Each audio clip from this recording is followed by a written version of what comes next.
ভাবি, আপনি তো ড্রাইভিং পরীক্ষা দিতে যাবেন, একটা প্রশ্ন করব, উত্তর দিতে পারবেন? আরে অরুণ ভাই, আপনি যে কোনো প্রশ্ন করেন, সব প্রশ্নের উত্তর আমি দিতে পারবো। আচ্ছা বলেন তো, রাস্তার উপর কবরের মতো যেটা দেয়া থাকে ওইটা কেন দেয়া হয়? ওইটা দেখলে বুঝতে হবে গাড়ি স্লো করতে হবে, কারণ রাস্তা প্রেগনেন্ট হয়ে গেছে। হ্যালো, আমি সদর থানা থেকে বলতেছি, আপনি কি অরুণ সাহেব বলতেছেন? জি ম্যাডাম, আমি অরুণ বলতেছি। বলেন, আপনার জন্য কি সেবা করতে পারি? আপনার চাচা মন্ত্রণালয়ের সামনে প্রস্তাব করছে, তাই তাকে ধরে নিয়ে আসা হয়েছে। আপনি এক্ষুনি থানায় আসেন। ম্যাডাম, আমার চাচা তো গ্রাম থেকে আসছে, মন্ত্রণালয়ের মূত্রালয় ভাবছে, তাই মনে হয় প্রস্তাব করছে। এই ডাক্তারকে রিপোর্ট দেখাইছিলা? রিপোর্ট দেখে কি বললো ডাক্তার? ডাক্তার বলছে অপারেশন করতে হবে, 10 লাখ টাকা লাগবে, তা না হলে পাও কেটে ফেলাতে হবে। ও আচ্ছা, তা ডাক্তার কবে অপারেশন করবে সে ব্যাপারে কিছু বলছে? শোনো বেবি, তুমি একদম টেনশন নিও না। পাও ছাড়া সাপ কিভাবে দৌড়ায় তুমি দেখছো? বেবি কি করো? তুমি তো জানো সবসময় আমি তোমাকে নিয়েই ভাবি। ওরে আমার বাবুটা, তা আমাকে তুমি কতটা মিস করো? তোমাকে আমি এতটা মিস করি যে তোমাকে ছাড়া আধা ঘন্টা আমার কাছে 30 মিনিটের মতো লাগে। এই পাশের বাসার ভাবিরে দেখছো কি বিশ্রী ভাবে শাড়ি পরে? কোন ভাবি, যারে সবাই এখন আন্টি বলে ডাকে? আরে হ্যাঁ, পেট বের করে শাড়ি পরছে, পেটের বিশ্রী কালো দাগ দেখা যায়। আরে বোকা, ওটা কালো দাগ না, ওটা হলো পেটের নিচে ট্যাটু আঁকানো। আজকে তোরে খাইছি, ওইটা তো তুই দেখলে কি করে?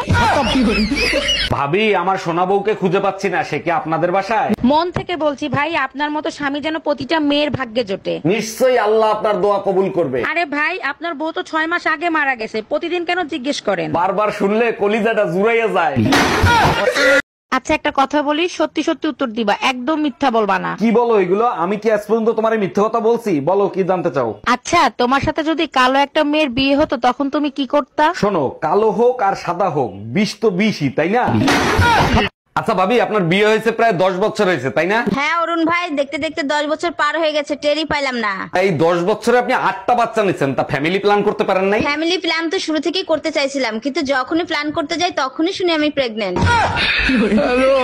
আরে ইয়ার, তোর শাড়িটা তো অনেক সুন্দর। এটা হাজবেন্ড এনে দিয়েছিল 20,000 টাকা দিয়ে। মোবাইলটা তো সেই। এটাও হাজবেন্ড এনে দিয়েছিল 40,000 টাকা দিয়ে। তোর হাজবেন্ড না অনেক ভালো। ওটা বাবা এনে দিয়েছিল 50 লাখ দিয়ে।